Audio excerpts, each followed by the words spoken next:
बिस्मिल्लाहिर्रहमानिर्रहीम। अस्सलामु अलैकुम वरहमतुल्लाहि वबरकातुहू। इंग्लिश लेक्चरशिप टेस्ट की तैयारी के लिए हमने लिंग्विस्टिक एमसीक्यूज़ का सीरीज़ स्टार्ट किया था। आज हम इसमें पार्ट 2 पढ़ेंगे। Noam Chomsky was born on. Noam Chomsky कब पैदा हुआ था? 7 दिसंबर 1928 में। नोम चॉम्स्की एक स्ट्रक्चरलिस्ट था। Chomsky is famous as a radical intellectual. Chomsky किस वजह से मशहूर था? रेडिकल इंटेलेक्चुअलिस्ट की वजह से। एक बुनियादी तौर पर ख्याली मुफक्किर था। The rules governing the way words are placed after each other to create sentences are deal with in syntax. Syntax में हम क्या पढ़ते हैं? हम रूल्स पढ़ते हैं। वो रूल जो जिसके ज़रिए हम वर्ड्स एक दूसरे के पीछे लगाते हैं ताकि हम सेंटेंस बनाए, तो ये हम सिंटैक्स में पढ़ते हैं। The whole system and structure of a language in general usually taken as consisting of syntax and morphology as grammar. Grammar क्या है? The whole system and structure of language in general. आमतौर पर जो language का system और structure होता है और जिसमें हम सिंटैक्स और मॉर्फोलॉजी को शामिल करते हैं, तो ये ग्रामर होता है।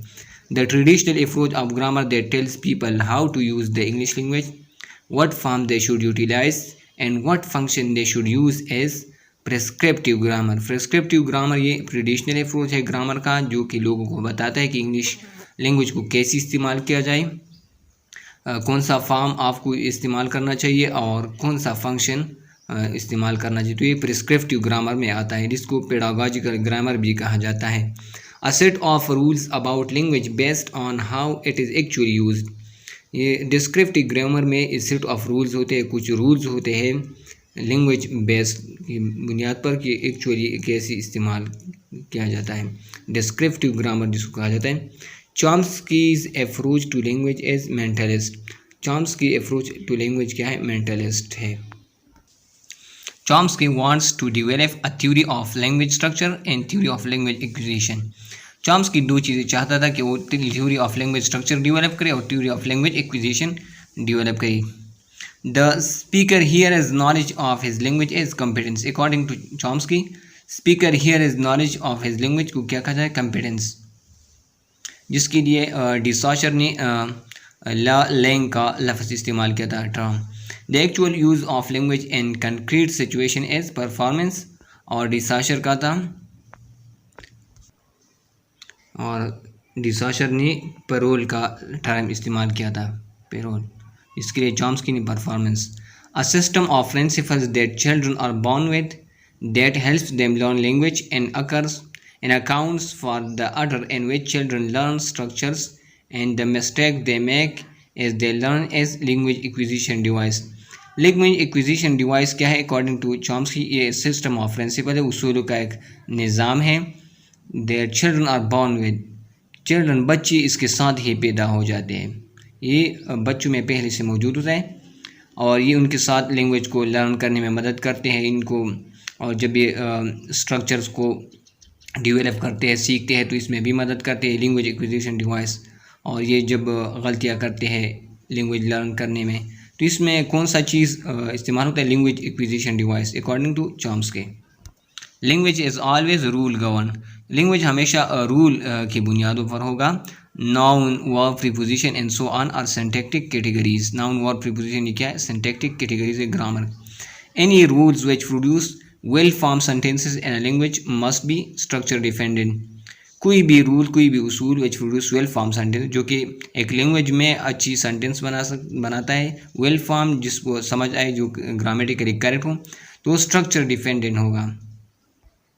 The reflection of all that the native speaker knows about his और her language is grammar. The theories of transformational generative grammar were first published in Syntactic Structures 1957. ये नाम चॉम्स्की ने पब्लिश की थी अपनी थ्योरीज ट्रांसफॉर्मेशनल जनरेटिव ग्रामर के syntactic structures में, जो कि 1957 में किताब लिखी गई थी। According to Chomsky, a set of finite और finite sentence is language. Chomsky के मुताबिक लैंग्वेज क्या है? ये एक सेट है फाइनाइट एंड फाइनाइट सेंटेंस का। The way to speak precisely is by formalisation. जब हम प्रिसाइज स्पीकिंग करते हैं तो ये हम फॉर्मलाइजेशन के जरिए हम चीज़ों को फॉर्मल कर दें according to the rules. According to Chomsky, his grammar is generative since it can generate or create an infinite number of sentences. Chomsky के मुताबिक उसका ग्रामर क्या है, जनरेटिव है, क्योंकि जनरेट कर सकते हैं, क्रिएट कर इनफाइनाइट नंबर ऑफ सेंटेंसेस। और simple sentence can be transform into a number of sentences with either the same meaning और डिफरेंट मीनिंग। तो ये क्या है, ट्रांसफॉर्मेशनल।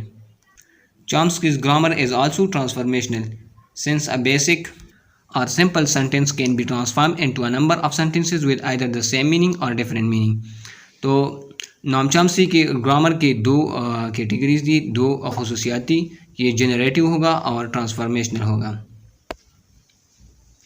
जनरेटिव का मतलब यह है कि इससे हम मुख्तलिफ़ किस्म के जुमले बना सकते हैं। ट्रांसफॉर्मेशनल मीनिंग के हम इससे सिंपल सेंटेंस इसको ट्रांसफॉर्म कर सकते हैं। The capacity of a rule to be applied again and again in order to generate an infinite set of values। values का मतलब है new combination of words, grammatically correct combination of words. इसको रिकर्सिवनेस कहा जाता है। कैपेसिटी ऑफ अ रूल, जब हम एक रूल को बार बार अप्लाई कर सकते हैं इनफाइनाइट सेट ऑफ वैल्यूज़ को बनाने के लिए, जिसको रिकर्सिवनेस कहा जाता है। The process by which one clause is included in another or the inclusion of any linguistic unit is part of unit of the same general type is called embedding। embedding क्या है, embedding में one class is included in another, एक class को हम दूसरे में include करते हैं, शामिल करते हैं, या लिंग्विस्टिक यूनिट को दूसरे में इंक्लूड करते हैं ताकि एक जुमला बन जाए, तो इसको embedding कहा जाता है। According to Chomsky, sentences may be present in the mind brain at two levels। Chomsky के मुताबिक सेंटेंस ये माइंड ब्रेन में 2 लेवल्स पर होंगे। सिंपल बेसिक और kernel sentences consisting of ideas और meanings must be present at a deep level, एक deep level पर होंगे। डीप लेवल पर कौन से सेंटेंस होंगे, सिंपल बेसिक कर्नल सेंटेंसेस जो कि आइडियाज या रफ मीनिंग पर मुश्तमिल होंगे। स्पोकन और रिटन सेंटेंसेस, जब ये हम स्पीक करते हैं या लिखते हैं तो ये सरफेस लेवल पर आ जाते हैं, तो 2 लेवल पर हो गई, डीप लेवल, सरफेस लेवल।